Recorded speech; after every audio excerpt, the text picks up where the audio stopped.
bahkan semua tubuh sampai kotak-kotak, bahkan bisa keluar cacingnya itu, bahkan sampai juga dia bertelur di dalam tubuhnya gitu kan, ada larva cacingnya. Kok sampai Gen Z ikut-ikutan beli obat cacing ya, padahal dia kan udah dewasa gitu, nggak mungkin cacingan kayak anak-anak kan gitu, apa masih mungkin gitu? Refleksi tuh, refleksi full body di pusat bekam. Itu salah satunya untuk memperlancar peredaran darah. Ciri-ciri luka diabetes di kaki dan juga cara penanganannya. Nah, untuk mencegahnya, untuk diabetes sendiri, yaitu salah satunya untuk menjaga imunitas tubuh, yaitu bisa bekam. Oke, bisa bekam ya. Bekam. Agar tidak sakit diabetes, itu kan lebih baik dibekam ya daripada betul. Diabetes baru dibekam, itu nggak boleh gitu.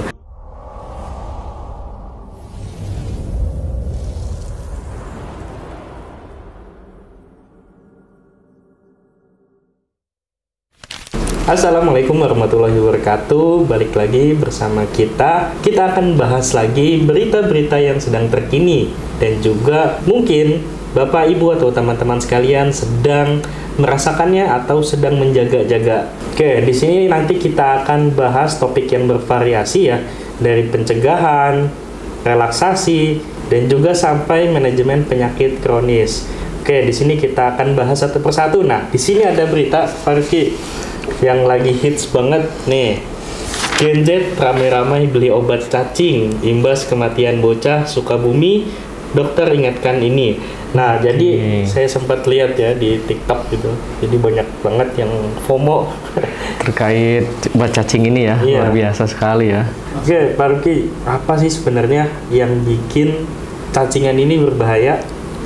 Ya, perlu kita ketahui bahwasanya banyak sekali yang membeli sekarang obat cacing itu karena disebabkan adanya kematian anak di Sukabumi. Itu cacingnya bahkan ratusan, bahkan itu bukan hanya di tubuh aja, seluruh tubuh itu ya, bahkan semua tubuh sampai kotak-kotak, bahkan bisa keluar cacingnya itu, bahkan sampai juga dia bertelur di dalam tubuhnya gitu kan, ada larva cacingnya. Ini banyak menganggap bahwa cacingan ini penyakit ringan. Sebenarnya kalau dibiarkan ini bisa sangat berbahaya. Salah satunya yang kemarin terjadi tuh, cacingan menyebabkan penyerapan nutrisi terganggu. Sebabnya kalau misalkan orang cacingan itu biasanya itu kadang orangnya kurus, kerontang dan sebagainya. Seperti itu. Jadi meskipun tadi banyak orang-orang yang atau anak-anak yang makannya sering, tapi nutrisinya nggak terserap karena cacingan tersebut. Akhirnya muncullah penyakit-penyakit seperti anemia, gizi buruk, dan lain sebagainya. Nah, itulah. Oke, berarti kematian anak yang di Sukabumi itu bukan hal yang mustahil ya. Kalau emang terkena cacingan yang sudah beranak pinak di dalam tubuh, itu bisa menyebabkan kematian juga. Betul, contoh ekstrimnya bisa terjadi kalau ada infeksi cacing gelang. Kemarin kan sempat cacing gelang dan cacing tambang, jumlahnya banyak sekali ya, bukan hanya 1-2 tapi bahkan ratusan hingga ribuan. Cacing bisa menumpuknya di usus, bikin sumbatan, bahkan masuk ke organ lain, salah satunya ke otak kan kemarin ya. Itu. Oke. Nah, ini yang lagi hits nih. Kok sampai Gen Z ikut-ikutan beli obat cacing ya, padahal dia kan udah dewasa gitu, nggak mungkin cacingan kayak anak-anak kan gitu, apa masih mungkin gitu? Ya, dalam penelitian dokter sendiri memang justru salah satu mitosnya adalah cacingan hanya dialami anak-anak. Justru orang dewasa juga bisa kena cacingan karena pola hidup yang tidak bersih gitu. Misalnya sering makan di pinggir jalan yang kurang higienis, jarang cuci tangan, atau biasanya main kotor-kotoran tuh, jalan tanpa alas kaki, terus nggak cuci kaki dan lain sebagainya. Itu salah satunya penyebabnya. Cacingan ya, penyebab cacingan. Iya. Nah, tadi kan dibahas ya, Gen Z pada minum obat cacing. Nah, soal obat cacing nih, emangnya boleh diminum secara bebas gitu, atau ada aturannya? Ya, menurut obat cacing itu bukan seperti obat herbal, bukan seperti obat harian, bukan seperti suplemen, tapi obat cacing itu harus diminum maksimal itu 6 bulan sekali atau 2 kali dalam 1 tahun. Cukup 1 dosis sesuai dengan anjuran WHO dan Kemenkes. Kalau misalkan diminum setiap hari itu berbahaya sekali. Itu bisa mengakibatkan gagal ginjal ya. Oke. Jadi nggak bagus ya kalau misal saya takut nih banyak cacing minum mas setiap bulan gitu. Iya, nggak bisa. Tapi ada sih ya herbal yang mungkin sekarang itu ya bentuknya seperti herbal, tapi itu buat suplemen, sebenarnya suplemen, tapi untuk mengantisipasi ya cacingan. Seperti itu ada sekarang ya. Oke, nah tadi udah sempat disinggung ya kebiasaan-kebiasaan orang yang bikin orang gampang cacingan. Nah salah satunya tadi tidak cuci tangan, kemudian kalau bisa makan sayur tuh, sayur dan buah tuh harus dicuci dulu. Kalau misalkan nggak dicuci, barangkali kan di dalam buah atau sayurnya itu ada larva-larva cacing di situ ya. Makan di warteg nih, yang kita nggak tahu sih dicucinya bersih atau enggak. Makanya kita juga harus ngelihat, pilih-pilih ya, apakah warteg itu bersih atau tidak dan lain sebagainya, sehingga kita tidak terkontaminasi dengan hal tersebut. Biasanya kalau misalkan itu juga kadang kalau anak-anak muda ini suka main bola di kubangan dan lain sebagainya, itu wajib mandi dan wajib cuci kaki, harus bersih ya. Kadang di sela-sela kukunya ada yang hitam-hitam dan lain sebagainya, itu wajib dibersihkan atau dipotong. Kuku ini nanti sumber cacing ya. Iya, barangkali kan ada larva-larvanya, mungkin kemakan ya, itu nanti bisa jadi itu. Nah, tadi udah ada kebiasaan apalah, terus gimana sih cara mencegahnya gitu? Apakah kita harus ngikutin FOMO-nya Gen Z nih, kita minum obat cacing gitu? Ya, untuk minum obat cacing sendiri tadi ya 6 bulan sekali ya, jangan setiap hari juga. Tapi untuk pencegahan hariannya mungkin Bapak Ibu atau teman-teman sekalian bisa cuci tangan pakai sabun, kemudian juga pastikan makanannya matang secara sempurna. Jangan lupa minum air bersih ya. Harus dimasak dulu kalau misalkan air dari sumur dan lain sebagainya. Dan jangan lupa minum obat cacing tadi 6 bulan sekali. Gitu. Jangan setiap hari. Jangan setiap hari. Jangan mikir, saya kurus nih, jangan-jangan ada cacingnya gitu. Oke, itu tadi berita pertama bahwasannya obat cacing itu perlu ya, tapi jangan diminum setiap hari, itu ada aturannya. Oke, lanjut berita yang kedua. Nah, ini nggak kalah penting. Ini juga lagi tren ya di kalangan pemuda, wanita. Ya. Nah, 3 manfaat angkat kaki ke tembok untuk wanita. Nah, ini nggak kaleng-kaleng katanya. Nah, sebenarnya emang benar ya manfaat angkat kaki ke tembok itu manfaatnya nggak kaleng-kaleng, apa benar? Ya, pada dasarnya ini juga bukan hanya wanita, tapi laki-laki juga bisa ya. Kalau misalkan teman-teman di luar sana itu sakit pinggang, teman-teman pegal ketika tidur dan lain sebagainya, itu bisa untuk melakukan hal tersebut. Itu gunanya itu melancarkan peredaran darah, kemudian juga mengurangi bengkak pada kaki. Bagus juga tuh untuk ibu hamil, kalau misalkan untuk ibu hamil. Tapi itu nanti ada waktu-waktunya dan cara-caranya ada gitu. Jangan pas sudah mau 9 bulan ya. Iya. Terus juga relaksasi sebelum tidur, biasanya untuk tidur biar nyenyak lah, seperti itu. Nah, kenapa sih kayak angkat kaki gitu emang bisa memperlancar peredaran darah gitu? Karena gravitasi membantu darah kembali ke jantung tanpa harus kerja keras. Salah satunya ini ya. Biasanya kaki bengkak karena cairan turun ke bawah saat kita berdiri lama. Karena kita kerja di kereta kan, kerja pulang naik kereta berdiri dari Bogor sampai Cikarang contoh kan 2 jam lebih kan. Karena kan kalau misalkan setiap hari kita lakukan itu bisa pegel, juga bisa membengkakkan kaki bahkan gitu kan, karena cairan yang di atas turun ya ke bawah gitu. Nah, itu sebelum tidur bagusnya direlaksasi dulu, kakinya diangkat ke atas. Betul. Dan bisa juga kalau pengen lebih lagi refleksi tuh. Refleksi full body di pusat bekam. Itu salah satunya untuk memperlancar peredaran darah. Untuk membantu ya.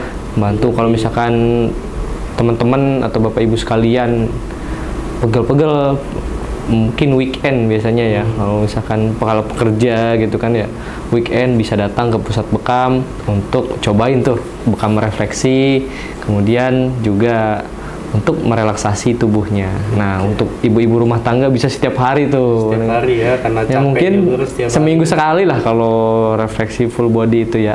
Tapi kalau bekam sih sebulan sekali lah cukup. Seperti itu. Nah, ada nggak sih batasan nih yang boleh melakukan ini atau nggak boleh melakukan gerakan seperti ini? Ya, sebenarnya hampir semua orang boleh, kecuali mungkin orang yang punya masalah serius seperti glaukoma atau mungkin tekanan darah tinggi dan juga mungkin pernah cedera di punggung ya, karena kan itu kan penopangnya punggung, sehingga harus adanya, kalau misalkan seperti itu harus konsultasi dulu dah Dulu ya, jangan dengan sampai cedera. iya, Niatnya mau relaksasi malah cedera. gitu kan. Oke, nah biasanya berapa lama sih Pak kalau buat melakukan gerakan kaki ke tembok ini? Untuk relaksasi seperti ini mungkin dilakukan di 5 sampai 15 menit ya, paling lama. Itu biasanya kalau misalkan enaknya itu di sebelum tidur, biar tidur nyenyak ya, seperti itu. Nah, ada tips nggak nih Pak yang terakhir untuk pose ini, gimana caranya supaya kita mau melakukan ini tapi dengan nikmat dan juga bisa Aman dan nyaman ya. nyaman ya. Nah, ini untuk tipsnya sendiri, mungkin kalau kita lakukan itu pertama tempatnya harus nyaman, aman ya, dalam artian jauh dari gangguan-gangguan benda-benda tajam. Kalau misalkan itu kan takutnya kita jatuh atau sebagainya macam, itu berbahaya, tapi jauhkan gitu kan.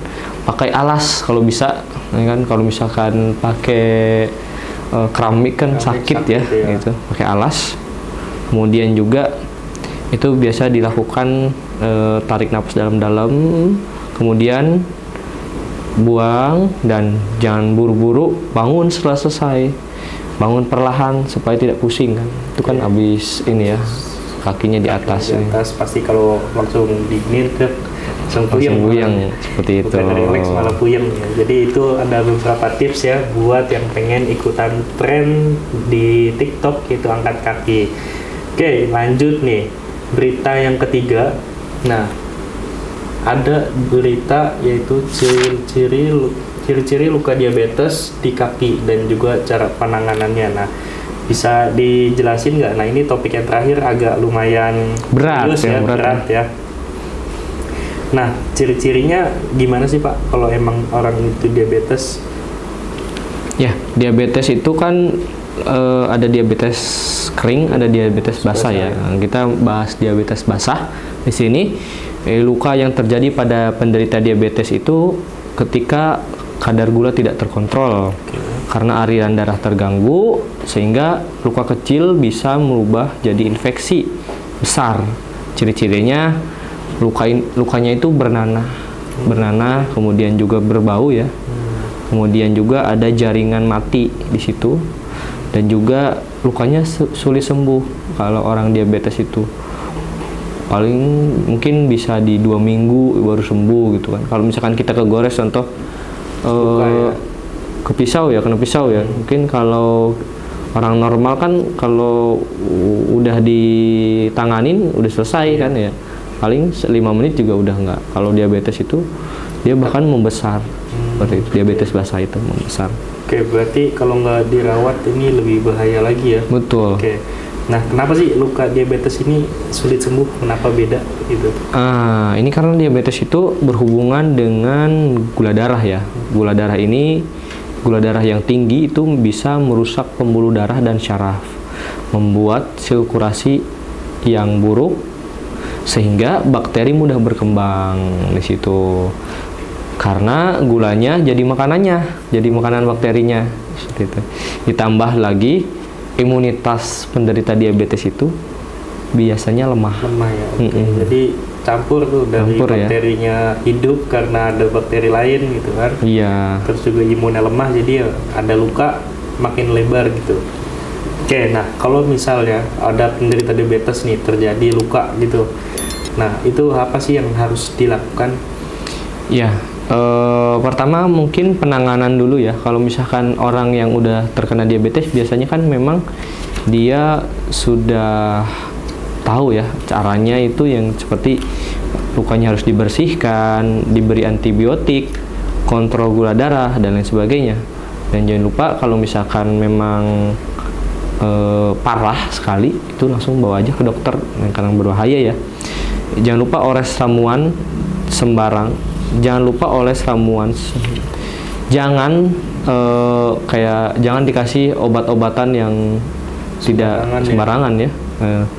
Atau mungkin kalau misalkan kalau di kampung-kampung kayak minyak urut, nggak boleh itu kan. Tiba dikasih jahe, iya, kan itu biasanya orang kampung ya. Karena bisa memparah infeksi seperti itu. Nah, nah terus pencegahannya nih supaya nggak terjadi hal-hal yang diinginkan, kira-kira gimana sih kalau buat penderita diabetes basah ini? Ya, untuk penderita sendiri ya, penderita sendiri harus cek setiap hari ya, setiap hari. Kemudian juga yang paling penting kontrol gulanya setiap hari, harus punya alat tuh kontrol cek gula tuh. Nah ya, itu setiap hari. Kalau nggak punya alatnya? Iya, kalau nggak punya alatnya bisa aja ada di pusat bekam ya. Kontrol gula darah di situ nanti konsultasi. Nah juga jaga kelembapan kulit. Kalau misalkan kekeringan juga dia luka tuh. Nah, kalau misalkan udah ada luka langsung dirawat. Nggak bohong, harus diperban ya apa ya, harus didiamin. Nah ini sangat luar biasa sekali ya kalau misalkan orang udah terkena diabetes. Makanya Bapak Ibu sekalian harus ada pencegahan dari mulai sekarang. Untuk diabetes sendiri itu Bapak Ibu sekalian harus setiap saat untuk mengurangi gula minimal. Gula, kemudian minum-minuman lah, minum-minuman manis-manis, kemudian juga nasi mungkin. Nasi dan jangan lupa yang pertama itu kelola stres. Itu yang pertama. Kemudian juga untuk mencegahnya, untuk diabetes sendiri, yaitu salah satunya untuk menjaga imunitas tubuh, yaitu bisa bekam. Bisa bekam ya. Agar tidak sakit diabetes, itu kan lebih baik dibekam ya daripada diabetes baru dibekam, itu nggak boleh gitu. Nanti malah lebih bahaya. Ya, salah satu bekam itu menjaga kadar gula darah, kemudian juga meningkatkan imunitas. Itu. Kalau dua itu terjaga ya, setiap bulannya rutin, pasti kita bisa sehat terus. Insya Allah, ya. Insya Allah atas izin Allah kita sehat terus. Wah, ini pembahasan hari ini benar-benar lengkap ya, dari cacingan, dari hal yang lagi viral yaitu tips olahraga, angkat kaki, dan juga ini sampai kita bahas nih luka diabetes yang berakibat bisa diamputasi ya pasti kalau emang udah sangat parah. Baik, terima kasih Pak Rifki buat hari ini. Sobat sehat, ingat pencegahan selalu lebih baik daripada pengobatan. Maka dari itu jaga pola makan, rajin cek kesehatan, dan jangan lupa untuk relaksasi juga penting. Kalau mau tambah sehat dan juga lancar sirkulasi darahnya, bisa kombinasikan dengan terapi bekam di pusat bekam. Sampai jumpa di episode berikutnya, kita bahas berita-berita terkini lagi. Tetap sehat dan juga tetap semangat. Sekian, wassalamualaikum warahmatullahi wabarakatuh.